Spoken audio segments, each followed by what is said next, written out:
แก้วท้ายสบายดีเนาะนี่คือดอนเพิ่งคำบอลพระพุทธรูปพระเจ้าใหญ่เนาะตอนนี้เขาจะปรับเป็นบอลเช็คอินเนาะดอนนี่ดอนเพิ่งคำที่พระพุทธรูปใหญ่ในดอนเพิ่งคำเมืองเพิ่งแขวงบ่อแก้วนี่เขาจะเอาบทสวดนี้ออกนะทีนี้น้ำฟองแห้งเนาะฟองใหญ่มาหลายเติบถ่ารอถ่าน้ำฟองแห้งอยู่เนาะมีข่าวดีไว้เนี่ยจะมีการขุดค้นอีกครั้งหนึ่งเนาะได้ยินข่าวว่าจะมีการขุดค้นอีกไว้นี้ของใหญ่หลายอยู่ดีนี่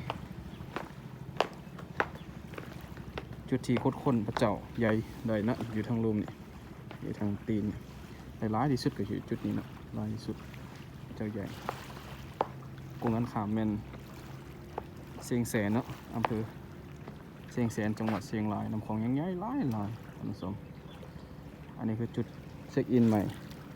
บนขุดค้นใดพระพุทธรูปเขาจะสร้างบนเช็คอินเราถ่าติดตามข่าวไว้นี่เด้อหากว่าผู้ใดอยากเขามาเก็บข่าวหรือว่าจะมีข่าวดีไว้ในการขุดค้นพระพุทธรูปดอนเพิ่งคำอีกครั้งหนึ่งของปี 2025 นี่ปี 2024 เด็ดหลายเติบเนาะเจ้าใหญ่องค์ลง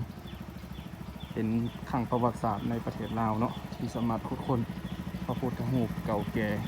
ของสุวรรณคมคำหรือว่าของบัวฮานเนาะมีจุดเช็คอิน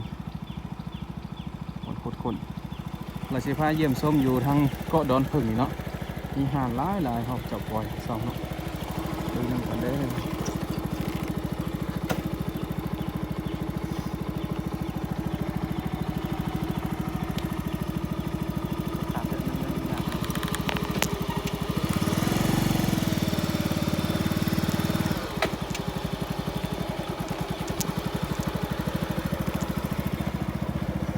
เยี่ยมชมอยู่ทางดอนเพิ่งทำจะเป็นห้านเนาะห้านคนละจะเป็นห้านทั่วไปจะเปิดถึงเสาเป็นห้านอาหารห้านขายกระนักอย่างต่าง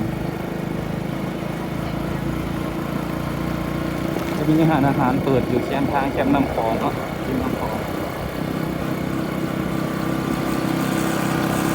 ทางขับยากเลยเนาะเพราะว่า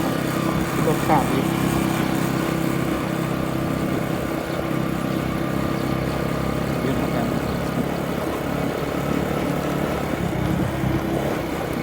ตอนถึงทำล่าสุดเนาะวันที่6เนาะ